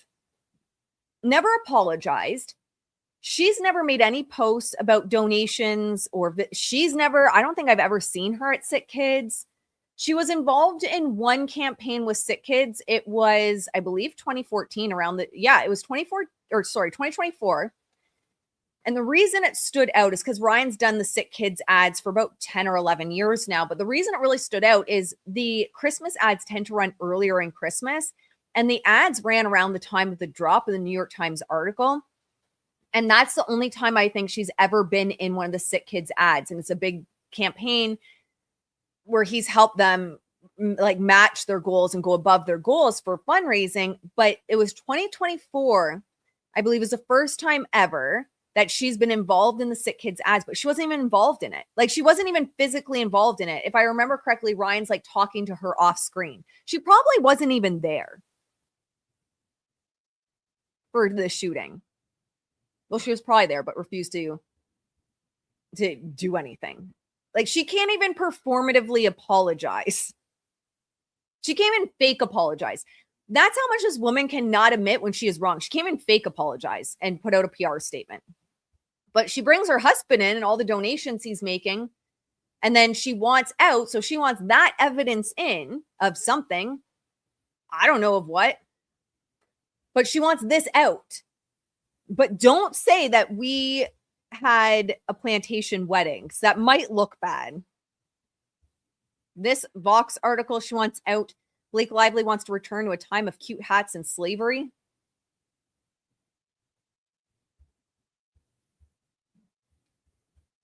What's this? Some more clips. Sony council email, she wants out. I want to know everything that's been redacted here. So she wants this out. Let me just go up, see if I missed anything. No, it's just all blacked out. We would like to provide some information regarding the data in this production. Our e-discovery team imaged Josh Greenstein's phone and found that the text threads appear to be one-sided. For each day, there is simply one long thread containing all of Mr. Greenstein's messages sent that day to numerous recipients, and we can only view his side of the conversation across all conversations for that day. For each recipient, we can only see their side of the conversation. We have made a reasonable effort to match the text threads and have provided the text as they appear on Mr. Greenstein's phone. Conversations related to personal matters or other unrelated business matters have been redacted. Please note that our e-discovery team double-checked Mr. Greenstein's physical phone, and this is how the messages appeared on his phone. So were there a bunch of messages deleted? Like, I don't know what's going on there, but she wants that out.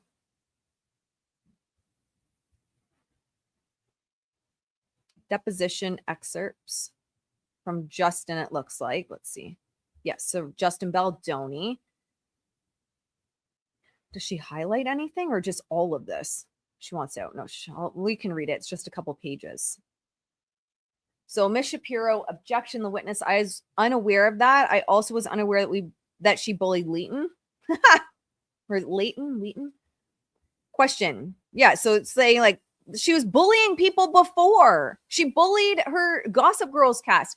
She accused a makeup artist, I believe it was on Gossip Girl, of sexually harassing her because he put on her lipstick with his finger instead of a makeup brush. Had you guys heard about that? Like, this isn't her first time crying sexual harassment. And I don't even know whatever happened. That person lost a job on that set. I don't know whatever happened to them. And you were unaware of that, even though that you here suggested, Jen Abel, that what you would need in the event that Miss Lively disclosed anything negative about you is articles similar to that one that says Hailey Bieber's history of bullying many women. Shapiro, objection. The witness, who is Justin Baldoni. I disagree with the way that question was phrased. Question, do you think that's just a coincidence? Objection. The witness, that what is? Question, that you suggested that you would need articles about similar to Hailey Bieber's history of bullying many women and then tag the company that you employed as Crisis PR did in fact plant an article about Blake Lively bullying other women. The witness, so what is the question? The question is, do you think that's a coincidence? The witness, Justin Baldoni, I don't think it's a coincidence that I felt bullied. And then it seems the internet dug up true stories of how Miss Lively bullied other people. I mean, seems reasonable. So it just shows that I wasn't the only one who was bullied. She doesn't want this though, right? Don't question or don't quote me, but I believe the makeup artist was a person of color. Oh, interesting. How does that not surprise me? Hello, Leo. It's so nice to see you. So she doesn't want any parts of the transcript from his deposition where they're talking about how she's got a history of bullying. That is wild.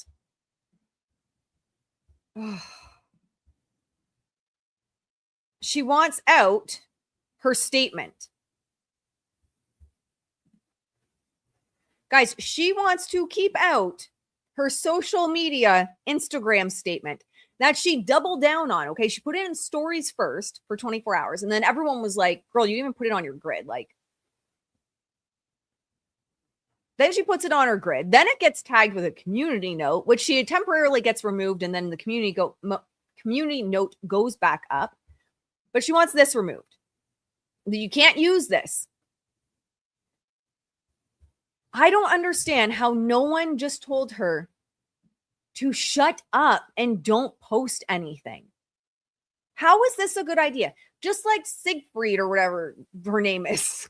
I don't know what her name is. The blonde lawyer going out there and saying the heartbeat of our case is the retaliation. And it's always been. And then I put a video up of her saying on the courtroom steps, like 2 months prior, a month prior, being like, this was always about sexual harassment. And it's always been about sexual harassment and standing up in the workforce and unsafe workforces.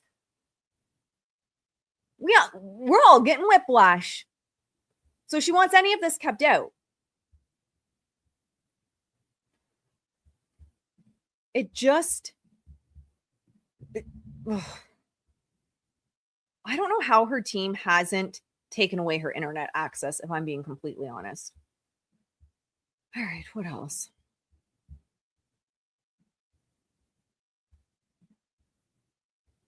Michael Gottlieb. Oh my God, she wants, okay, I didn't even know this.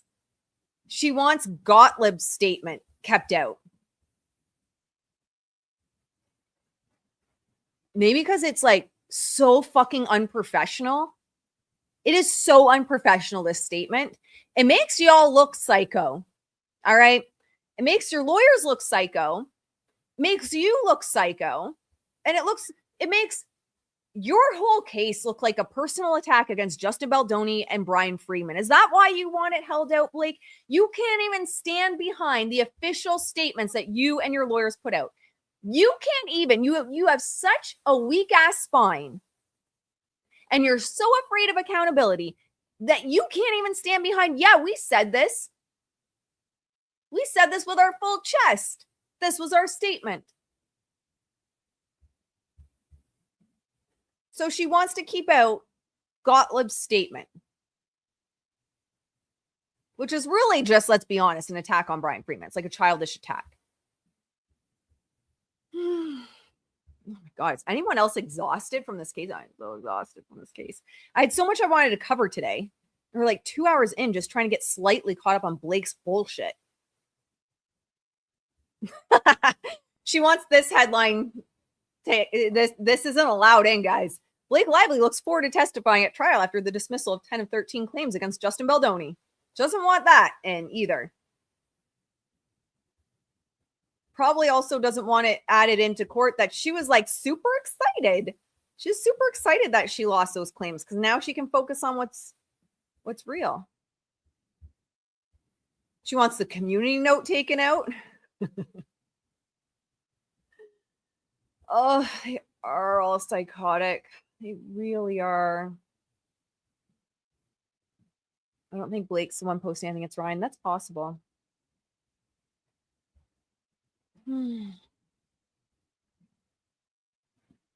So the community note she wants out. I guess she's like really eating that Van City Red.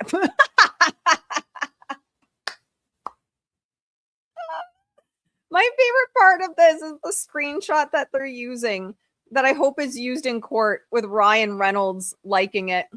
That's funny. So, no ability to take responsibility for your actions. She wants the CRA kept out.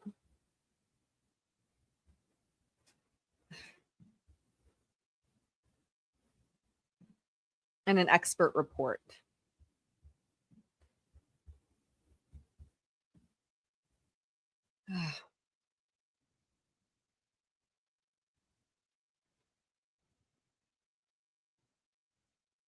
I don't know, guys. She's exhausting. I don't know. I don't even know what to say anymore. Let's see if there's anything today. Oh, I think she did crash out. They did crash out today, didn't they? So there's an order granting motion for someone to appear pro hoc vice. Today as well, order granting 1348. Letter motion for extension of time. The deadline to submit deposition designations to the court for Mr. Sarwitz and Ms. Abel is extended to April 17th, 2026. because I think, yeah, Blake's team had asked for an extension, but I think Justin's was as well. And then what's this? Notice of errata. I don't know what that is. Pretrial statement, document filed by Blake Lively revised trial exhibit list.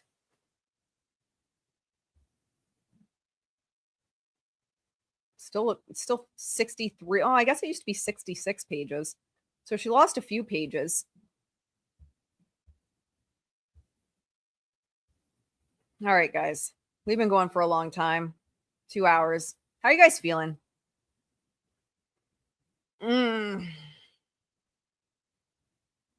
This is just exhausting. And I feel like karma's just catching up to them, because if you've seen any of the exposés, we've done exposés on Ryan's playbook. This is all what they do. I mean, they were doing the exact same thing to Deadpool. I think it's karma. Yes, please like the stream. Oh, okay, so that is when you correct a mistake. Thank you for clarifying. Blake has a lot of mistakes to correct. Oh. Remember to stretch. I always need a stretch. I always go for a walk after streams to just like ground after dealing with their bullshit. I don't know what to say, guys. Like, I think, you know, the PR, I think that they're going to try and double down on the digital harassment and violence and use it as like content creators, right? Like the content creators are creating all this content and it's harassment, but you are a public figure. We are allowed to comment on it. Ain't no Justin Baldoni supporters tracking down phone numbers like Blake Stans did to Lauren of Court of Random Opinion and leaving voicemails. Like Justin Baldoni supporters aren't going, as Emily D. Baker would call it, real world. From what I know, I have not seen anything. Y'all aren't going to setting garbage cans on fire, threatening to kidnap people. You're not leaving voicemails. Like, you're a public figure. People are allowed to have commentary on you without it being a smear campaign. And people are able to use the power of the interwebs and the tools at our fingertips and find old articles without it being a smear campaign. That is just how the internet goes these days. But I'd love to know, like, does she genuinely believe it? Or is she just so far down, she's got to keep doubling down? Or Maximum Effort is eyeballs deep in this, right? If it's not Justin's fault, then it's Maximum Effort's fault, essentially, for the shit marketing campaign.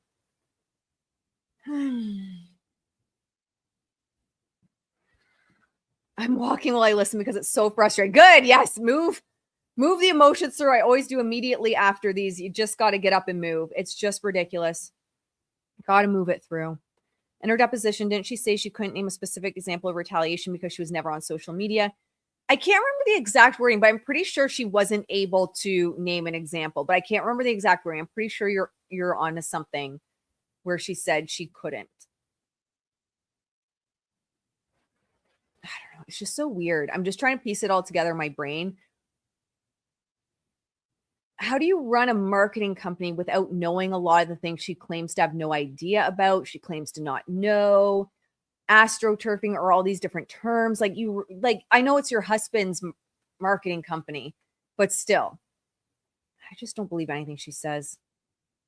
She genuinely doesn't believe that people don't like her. Yeah, I think you're right. I think you're right. And sometimes, with some of these people, I mean, she was born into Hollywood. I don't know. Maybe you have people your whole life just building you up. Think you could do no wrong. I don't know. She was that love. Nothing would have moved even with boosted posted. Are we to believe Blake Lively didn't do that to Justin? Oh, I think she definitely did that to Justin. And that's the problem with astroturfing and everything. Not that I'm defending her, and I don't think Justin did it, but there is actually research showing that, you can very easily sway people's minds, easier than you would think, the research shows, by boosted posts, or even like, for example, say your favorite pop star. Let's use Taylor Swift as an example. Has the biggest bot army, and the album shit, but you have bots in the comments being like, this is the best thing, and I love this album, and you just have to stream it 3 or 4 times, and then it's going to be your favorite album. And you have all these people that you believe are real, and then you start to question your own reality. It actually, believe it or not, is quite effective. And that's why the university was under such fire for going into the Reddit thread Change My Mind and running a study that they let nobody know there was a study, and essentially astroturfing, and they effectively changed people's minds based on it. It's kind of wild how, and it's scary how effective it is. So I don't think that she, and don't get me wrong, I'm not saying she was beloved before. I think a lot of people had a lot of problems with her before. Absolutely. The trick, I think, is what they're going to argue. Say all those articles get in. What I imagine they're going to argue is, okay, yeah, those things happen. Maybe people had problems with her, but overall, like, her movies are still doing great. She's getting like 80% plus on Rotten Tomatoes. Her movies are selling well. Like, she's right. And then they argue that. And okay, so those little blips happened. This isn't Ashley saying it. It's, Blake's team saying those blips happened, but she was still loved until this happened. Yeah. No, Ashley, don't try to piece it together. It comes from a mind that's fractured, runs in reverse, and spills glitter everywhere. You'll give yourself an aneurysm, pretty much. It is difficult when I try to just like figure out what she's thinking. So I don't know, guys. I wonder if T Swizzy's support hasn't dipped a bit. I'm gonna have to pull her up on the social listening tools again. We haven't done a live on that. We'll have to pull up some of the social listening tools and see what's going on with her. It's probably been a month since we've checked in. All right, my friends, we are over 2 hours. Holy moly. I've been talking for about 4 now between clients and here with you. So I'm going to go for a walk and then just try to fluff the aura, get some of this stress moved through my body, because she stresses me out. I guess we'll see. I imagine the docket's just going to be completely lit up constantly now. We'll see. I'm dying. I think we're going to get an order soon on the motion for summary judgment. I think the judge is going to approve it, which then, like, this is all moot, right? If the retaliation gets thrown out, all she's left with is the contract claims. So I think it's going to be thrown out. But anyway, my friends, thank you for hanging out with me. It's so nice to hang out with you guys tomorrow. I'm already excited tomorrow. It's like, it's so nice to hang out with you tomorrow. It will also be nice to hang out with you tomorrow. So I will see you here tomorrow. I think at 11 a.m. Let me make sure I don't have any calls tomorrow. No, I don't have calls tomorrow. I will see you here. Same time, same place, 11 a.m. tomorrow. Thank you for being here. I love you guys. And I'll see you in the next one. Bye, guys.